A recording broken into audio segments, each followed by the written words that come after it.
Imagine going to a live show. There's drums, piano,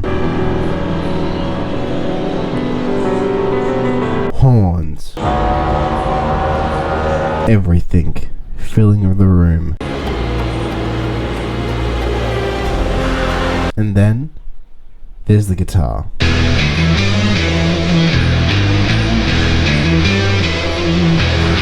You can barely hear it. Hard to believe now.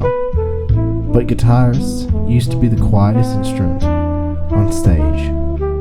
So how did they become one of the loudest?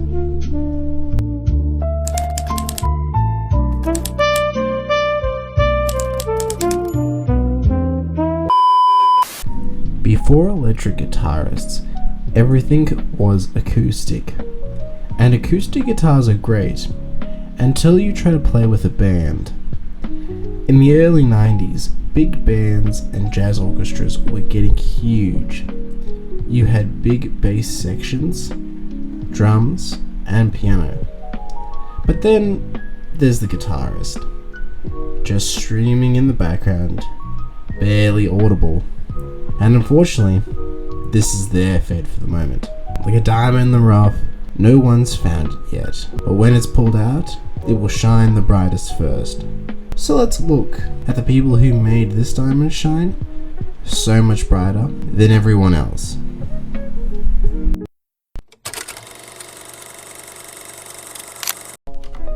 Now, let's take a look at one of our big early players in our story, George Beecham. Now, George, he is born March 18th, 1899 in Coleman County, Texas. He was born to his mother Myrtle and his father Zybed. Okay, first, let me just say this. I haven't heard of a Myrtle name in at least 20 years, and Zybed, never heard before in my life. Now, these two had quite the large family, George being one of 10 children. I don't think I remember seeing anyone with 10 children nowadays. Most families have like 2, 3, 4, 10. They were going crazy back then.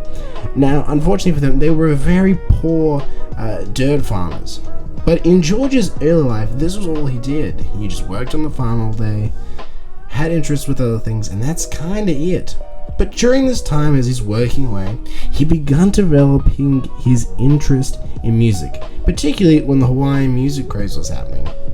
Now, after hearing this, he began playing the steel string guitar and started performing in vaudeville showcases, showing off his talents and abilities, not just on the steel string, but also on the violins. I know, what a strange mixture. Now, before he took his big leap in moving to Los Angeles away from his family, his main quest shifted and went from originally just playing guitar and violin to showcase off his talents to amplifying the guitar sound so it didn't have to be so quiet all the time. I know, what the ambitious change. But now, let's take a look at one of the other really big players that are going to be showing off in our story.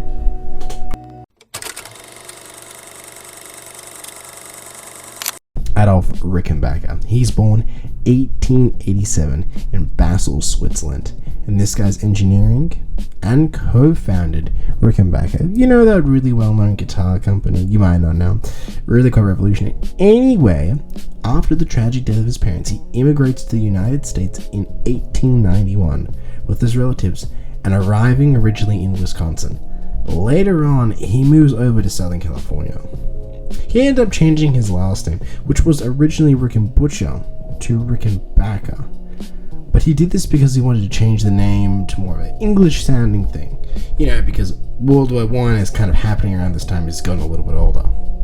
And everyone's really, really against the German names and anything kind of German-related, because the Americans weren't too much of a fan, as we can kind of guess why. Anyway, so he goes to the Rickenbacker because he was inspired by his really well-known cousin, Eddie Rickenbacker, who was a really well-known famous fighter pilot at the time. which is what kind of weird considering that he's Swiss and last name isn't even German, but yet the Americans and everyone else would kind of gotten a little bit suspicious of it, and I don't know, it's just kind of weird. Anyway, now that we have our two players set, how do they correlate with each other? And what the hell am I even talking about these two people in the first place? And that would be because, my dear viewers, these two would work together in creating one of the greatest guitar inventions, the amplifier. Or just the guitar amp. The amplifier is also good as well, but just the amp.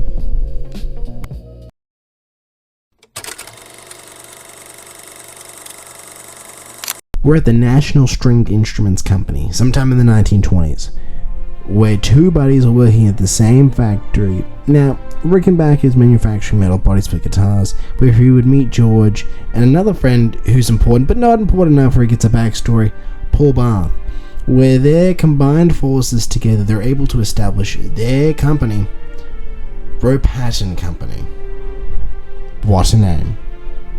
So in 1931, they decided to change it, because it wasn't the greatest. And they changed it to the Electro-Stringed Instruments. And after these guys finally had their company working, their first innovation would happen. The frying pan. And I mean, my goodness, look at this thing. It looks like you can cook a bloody egg on it. I mean, it's a real lackluster, and to be honest, it just looks like a banjo with real dusty and carries tetanus on it. So, anyway, it wasn't the guitar mainly that we're looking at, even though it kind of does look like a frying pan. It's the pickup on it. Because the guitar itself, it's kind of useless with a pickup if there is no amplifier to go it. So they design it with an amplifier and create it, because obviously if there's none there, you can't really hear the electricity coming off of it. I mean, you just sit there playing, be like, oh, I could really hear the electros playing around in there. Anyway, this amp was the real super basic. Volume up, volume down. That's kind of just it. Anyway, the company gets changed to Rickenbacker because he just took the larger pull in the company, and he was like, guys, hold on now. My name, that's the name of the company. My large portion, that's it. Anyway, let's talk about some early competitors.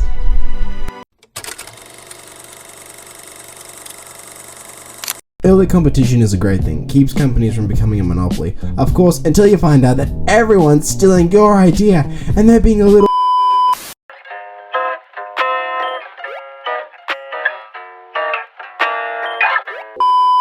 Anyway, everyone's trying to get a piece of their pie out of this brand new invention, trying to get on top of this piggy bank we got here.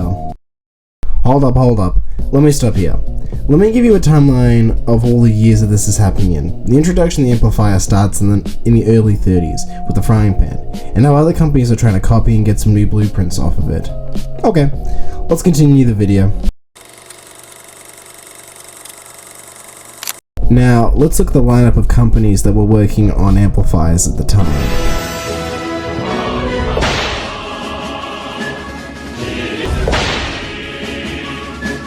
Now, these early amplifiers that were being designed and created were given off a clean and loud tone, and that was the meta at the time. But unfortunately, the companies, they're not making them perfectly, and when you crank them a little bit too loud, well, that's where we're getting the OG sound of distortion, which those companies at the time weren't too happy with. But as we know, musicians definitely had an idea about it, and how they could definitely shape their tone and get a much more unique scene out of them, instead of everyone else just sounding the exact same all the time. Let's go back real quick and talk about distortion. At the time, big companies really wanted to hone down on the idea of we have the most cleanest and natural sounding amplifiers that only simply just make it louder. That's all we wanted to do, and for the most part they're correct. That's exactly the idea. But early rock music was given to us when guitarists were pushing their amplifiers as hard as possible. And now, no longer was the guitar just sitting in the back of the stage. It was now starting to get its footing and starting to shine much brighter now. So let's think about it. If there wasn't any amplifiers, there'd be no rock music at all, and all the other subgenres that carry with it either. By the time rock and roll was big, this was no longer a problem with the amplifiers, and the manufacturers weren't thinking at all. This was the main selling point of the amplifier. The company started to notice and began to make huge changes to them. And instead of fixing it, they enhanced it and made it far more marketable.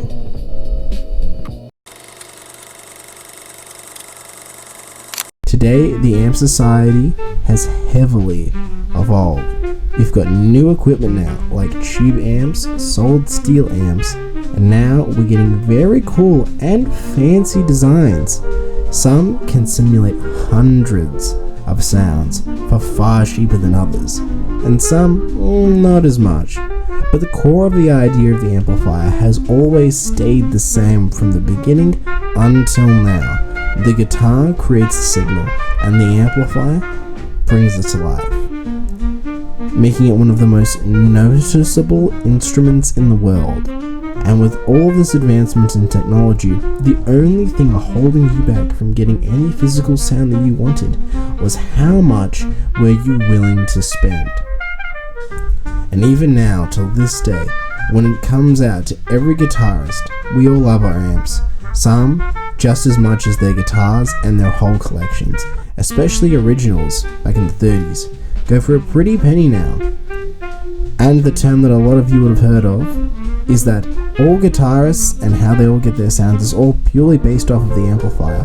Their tone, their sound, their iconic licks that they play all stretch out from that original idea of how can we make this sound be amplified and give and shape a better tone out of it. The next time you go and sit down and put your guitar into your favorite amplifier, the guitar might make that sound, but the amplifier is what makes it heard.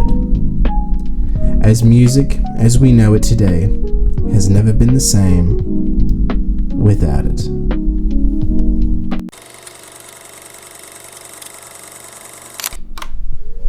Alright, there's my final thoughts. Thank you guys so much for watching. I really appreciate it. Thank you all for the love on the last video. I mean, it is my most viewed video now, so thank you guys so very much. I really, really do appreciate it. I highly suggest that if you've watched this video, then you probably would enjoy my last video and some of my other ones as well. So thank you guys so much. I always really appreciate it. Stay tuned. I always do weekly videos now. So yeah, I'm really excited to keep putting out content for you guys. And I'm really glad that I'm able to create this content for you guys. Okay, bye.